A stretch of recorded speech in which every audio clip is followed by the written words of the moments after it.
Hey guys, welcome to my next Insomnia Q&A episode where you ask questions and I give you my honest answers.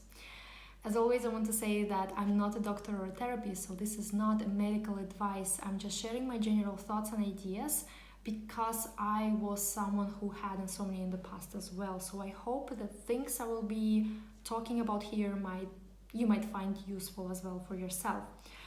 I have today here 6 people who ask me questions, and I'm going to answer them one by one, and I'm also going to provide in the description the time code so that you can easily skip between the questions to find the one which is relevant to you or the one which you're mostly interested in. But before I begin, I want to say 2 things. If you want to get to more benefit from sleep talks, consider subscribing to my Sleep Talks newsletter. This is a weekly newsletter that I send out to my subscribers where I share the nuances of insomnia recovery, and there might be some useful information that might help someone in their on their journey. And second thing, welcome you to subscribe or to follow my Instagram page, because I also do a little bit different activity there. Sometimes I do a little bit of interaction, share some quick thoughts or some ideas, so you might as well want to check it. I will provide all the links in the descriptions. So let's get started. The first question I have is from Bill Getzat. I hope I pronounced the name correctly. So, I have been experiencing insomnia since last year, June. The process was similar to what you described regarding your own journey, with one difference. After the initial crazy period, I started to have once a week or once in 2 weeks troubling to fall asleep nights up until this April. Then I started to have again sleepless nights for a few weeks. I have been educating myself on the matter, so I think I know that it comes down to accepting the fears we have and learning to approach our fears gently. During last year, I learned that the day after a difficult night, I can still be doing fine, perfect. However, when such nights arrive, I still find myself calculating the time and being scared of the possibility of having zero sleep. As I sleep better last 1 month now, this fear of having zero sleep somehow intensifies. Each time I have slight trouble of falling asleep, I have to come to terms with having no sleep at all. But doing that feeds in the fear because I accept that there is something to be fearful of. Do you think in this case it is a good idea to willfully expose myself to zero sleep situation and see what happens? I'm not hyperaroused enough nowadays to have such a night, but as I don't have it, fear doesn't disappear. It is still there and I feel like it is growing. Thank you for your opinion already.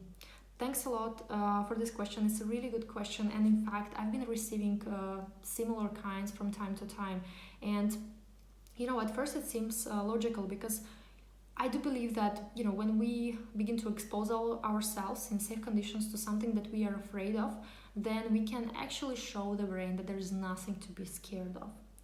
However, what I find tricky is this kind of thinking that in order to get rid of this fear, so that I don't feel scared, I need to expose myself to it, and therefore and that's how I will get rid of that fear.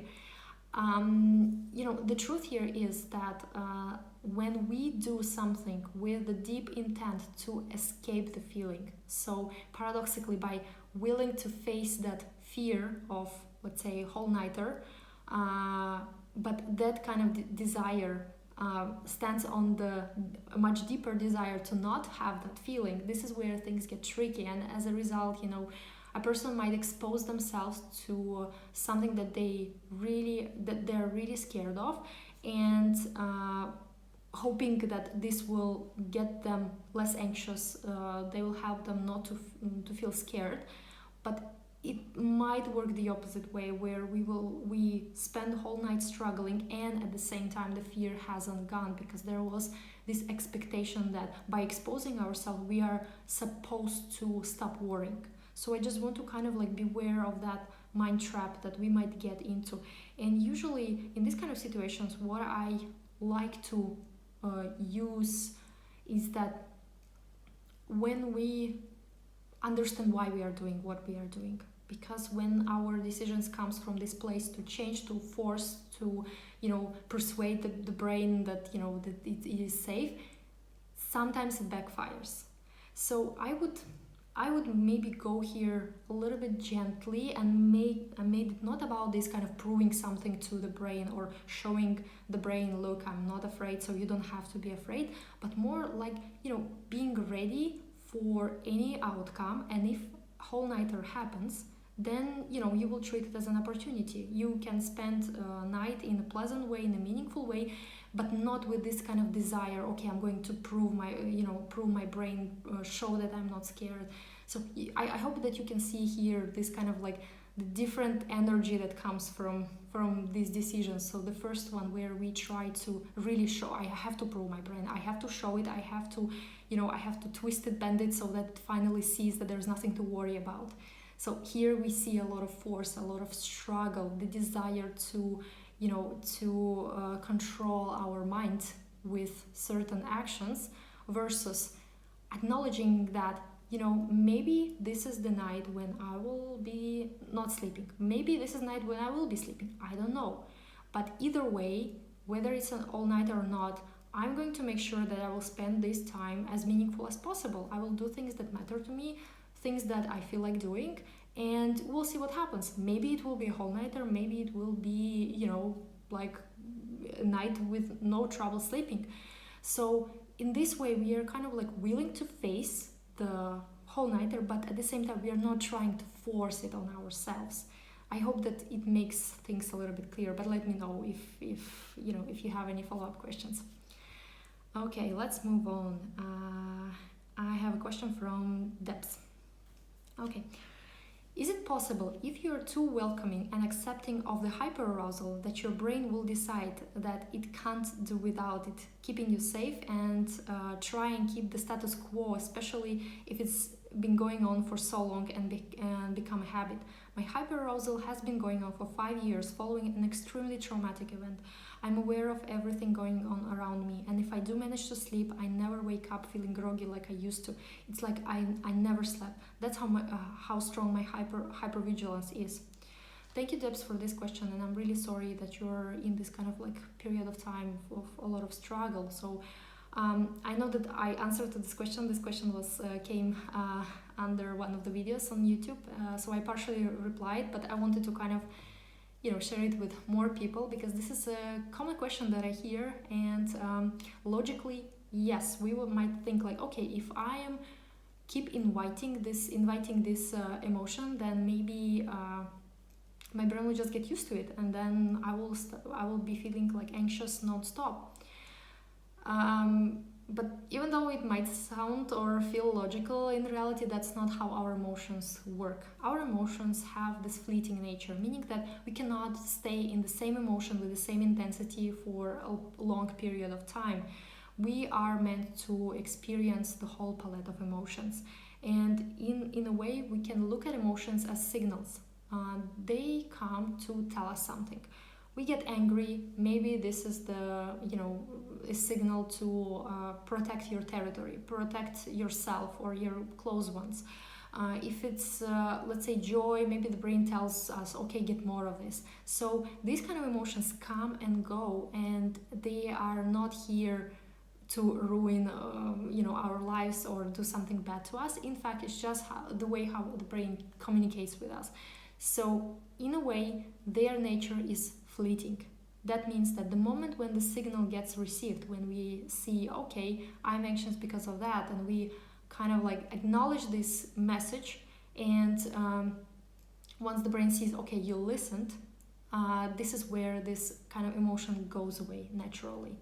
And the most common example that I use here is that when you are going, let's say you were cooking something at home, and then you decided to drive to the shop to buy something, some extra flour or something. Then while you're there, you realize that you forgot to turn off the stove. So it might be that the house has caught on fire, and you start having all those troubling thoughts. Naturally you feel scared, because you might lose your home. And in that moment, when you try to not be anxious, try to not kind of not to have those fears, it will not succeed. Basically, you will just feel more scared. But once you drive back home and you see that actually the stove has been off all this time, the emotion goes away. The scary thoughts, they go away on their own. They turn fleeting again. And this is what I want to kind of show here, is that the moment when the emotion fulfills its purpose, it goes away. It's not meant to stay in our in our bodies. And the same way how, like, let's say if we feel like mostly anxious, we might also notice that this anxiety is not always the same. Sometimes it's stronger, sometimes it's less, sometimes it's gone for a while, and it's different. It's never, we cannot be in the same emotional state for a prolonged period of time. But some emotions can be stuck around for a little bit longer because we are resisting them, because we decide to not hear what they are here to tell us. So I just want to kind of say that by welcoming, we help ourselves to process those emotions much faster. I hope this made sense. Let me know in comments if it didn't. Okay, moving on. Sandra asks, how to learn acceptance of wakefulness when you have a kind of insomniphobia. I think here, insomniphobia, basically for me, it's basically insomnia, because insomnia is a fear of not sleeping. So we can say that insomnia is a fear of insomnia. I would say that, behind the acceptance work lies, or should be happening, understanding of why it happens, what happens, and where it comes from. Because when we don't know what we are accepting, we are very unlikely to accept it. But once we see things for what it is, we understand how they work. In case of insomnia, we understand that this is how my anxiety works. This is how the brain works when it's anxious. If you feel like your heart is pounding and so on, it's just the way how the brain turns on this safety mode. That's all that is, it's just a feeling. So the more education you have around the whole topic of insomnia and sleep itself, the less mystery there is. And then when things are more understandable, this is when it gets easier to accept them. I actually wrote a while ago an article on my website about acceptance, especially when acceptance goes very difficult. So I encourage you to read that article to see if this is something that might help you as well. Okay, Alea asks, hi Ali, I've been sleeping well for a while, but why am I still afraid of going to sleep? Well, generally there are two reasons why we might be feeling afraid of going to sleep, regardless of the fact that we are already sleeping pretty well. The first one is that as we start sleeping well, there's something to lose. The stakes are high now. We naturally don't want to lose that good outcome, and this is where we feel that hyperarousal. Oh no, I have to capture this good result. So I would say the part of anxiety can stem from this feeling. We can work with it by acknowledging that the reason why we are sleeping is because we are actually not doing anything for sleep to happen. It's the absence of trying, of desire to make sleep happen, that allows sleep to happen smoother, not certain efforts or certain mindset that creates sleep. And then the second thing why we might feel anxious about it is that the way I view insomnia is that it is in a way a traumatic experience for us. When we struggle with our sleep on a regular basis, we couldn't fall asleep one night, then we tried something and it didn't work again and didn't work again and again and again, then it can create some sort of like traumatic response, because we feel that this is something that should not be happening to us, and the body tries to, or the brain tries to protect us from this trauma. And this is why even when we feel like things are doing well, if the trauma is still kind of like alive, then it will kind of remind ourselves of it. But luckily, traumas can heal, we can heal, our brains are plastic, it's completely possible to unlearn that or heal that trauma. Okay. Claire asks, tips for sleeping next to a partner. Here I would say that, depending on what Claire meant here, because I could understand this question two ways. Whether it's the fear of being disrupted by, let's say, snoring, or, if they wake up, or whatever, they turn around and something like this. So the fear of waking up from partner, or it is the fear of, let's say, you will cause some, you will ruin someone's night if you will be getting up at night or tossing and turning. So I can understand this question differently, but either way, I want to say that there's so many things that can disrupt our sleep, and we don't have any control over it. So that means that yes, when we are sleeping, when we are sharing bed with someone else, it might happen that they snore, they go to the bathroom, they cough at night, whatever. They might wake us up, and there is nothing much we can do about it. This is something we need to realize, that this is beyond our control. And in fact, the reason why we get awakened is not because insomnia is back and this is something wrong with us, but it's just like a normal thing. It's like anyone on in your place would also be awaking from let's say, if their partner snores, or if there's some certain sleep disruption happens. So I would say, like, normalize awakening if there is a partner sleeping next to you. And then if it's about let's say, disrupting someone else's sleep when you are struggling with insomnia, I would say that when it comes to relationships, it's always good to have an open communication. A while ago, I made a video about insomnia and relationships, so it might be, it might give some more answers. But in general, we tend to think that we cause so much struggles to other members of our family with our insomnia problem. But in reality, what I see, that our close ones are more understanding than we think they are. We think that we can disrupt or whatever, do something bad to their sleep, but in reality, maybe they don't mind actually helping you out, or they understand what you're going through, so they might provide this kind of support. So I would say, really talking to the partner and saying, this is how I would like things to be, and setting out, like, some ground rules or something like this, that it might really help to kind of like avoid maybe possible situations of misunderstanding or something like this. But definitely, I would also, I would check out that video which I made about the relationships in insomnia, because I did cover this topic a little bit deeper there. Then Karen asks, can't seem to take the final hurdle, which is sleeping next to my husband who snores. Again, similar question, maybe the same question, but well, here at least, like, I know that, okay, this is about like fear of being awakened from snoring.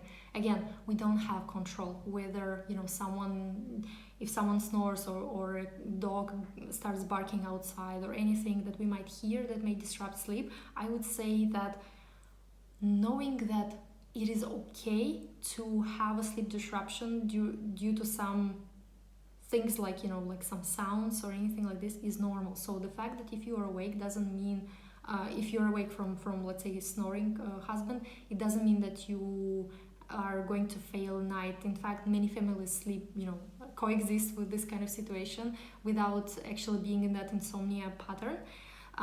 But what I find helpful here is that it is not probably the snoring itself that is like provoking, but more about what awakening means to us. So we might kind of create anxiety about some possible future in the event, like even possible event in the future, and this is where we might start having this struggle. So I want you kind of to understand that anxiety comes from the fear of the unknown future, of unpredictable future. So it's usually some sort of like something that hasn't happened yet, and we are afraid that it might happen. We don't know whether it will happen, but this kind of like place of not knowing is something that really our brain doesn't deal well, like normally. So since anxiety comes from that fear of the unknown, I find that when we work towards making unknown known, helps actually remove that anxiety. We might start thinking, yes, if I'm sleeping with a husband in the same bed and they snore, then that's okay. I might be awakened. Okay, and if I'm get awakened, let's say you're afraid of reacting to it. Let's say having a hyperarousal. We might also be prepared for that as well. We might say that yes, if I get awakened, maybe I will get anxious because let's say I have this memory of insomnia, struggling with insomnia, and my brain might react with protection mechanism here when it will just turn on flight or fight mode. But we know that it will happen, it might happen, and that's okay if that happens in the future. So we kind of try to spread light on that unknown future, making it known, meaning that yes, maybe I will, once I go to bed with my husband, maybe I will be awakened by them snoring, and maybe if I become awake, then maybe I will get hyperaroused. And I know where that hyperarousal comes from. It's not out of, there's no mystery why that happens. And I know that it's because the brain thinks I'm in danger. I know that I'm not in danger, but the brain takes time to figure it out on its own. So I'm going to let it happen on its own, and I'm going to face whatever emotional or thinking process that might happen there. So you see, you kind of by demystifying the future, we make it less scary. And the truth is, awakening can happen. We might get triggered, but knowing that in front and being ready to face it in advance might actually, with time, help our brain feel less and less triggered when that happens, until the moment when we really wake up at night, there is a sound, there is a snoring, and we realize, oh yeah, I know how it will happen. So that kind of knowing removes the anxiety. Then you find yourself actually this happened and I'm not worried. And then you find yourself, let's say you fall back asleep. So I just want to show how working with anxiety can, or how to say, making the unknown future known can really help in this in the recovery journey.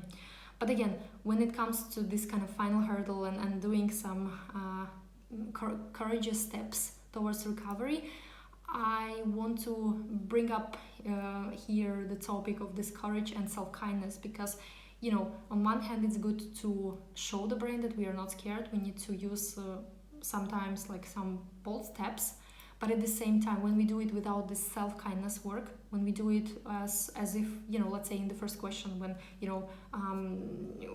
when I will make myself to do whole-nighter, whether I like it or not, sometimes with that force can come also this kind of frustration. So we don't want to have this kind of situation. So I find that always knowing that you have two tools in your at your disposal. So courage, where you can, whenever you feel like you're ready to make a step, you can introduce the new thing in your in your routine, in your life. And then at the same time, knowing that you can always back it up with kindness. You don't have to always go through with the decision until the end. Whenever you feel that you are uncomfortable with it, you can bring that comfort back to you until the moment when you feel brave again and would like to try it again. It's I like this analogy, like walking in the darkness. When you don't know the terrain, the landscape, so you are trying to gently, move your feet in front of you, seeing if it's safe or not, if it's stable ground, and knowing that at any point you can just, take a step back. So this is courage and kindness working together. So I just want to kind of keep that in mind when working with the last hurdles on the insomnia recovery journey. I hope that this episode was helpful to you. I hope that I answered and understood all the questions correctly, and please forgive me if I mispronounced some of the names. I'm really sorry. It would be good if you just tell, people who send me these questions will tell me how to pronounce them. But anyway, thank you so much for watching, and I want to say a special thanks to my Patreon supporters who contribute greatly to the to the motivation to make these videos and answer your questions. So if anyone wants to join me on Patreon and support this project, what I do, you can go in on Patreon. I will provide link in the description and you can check it out there. That's it. Take care. Bye.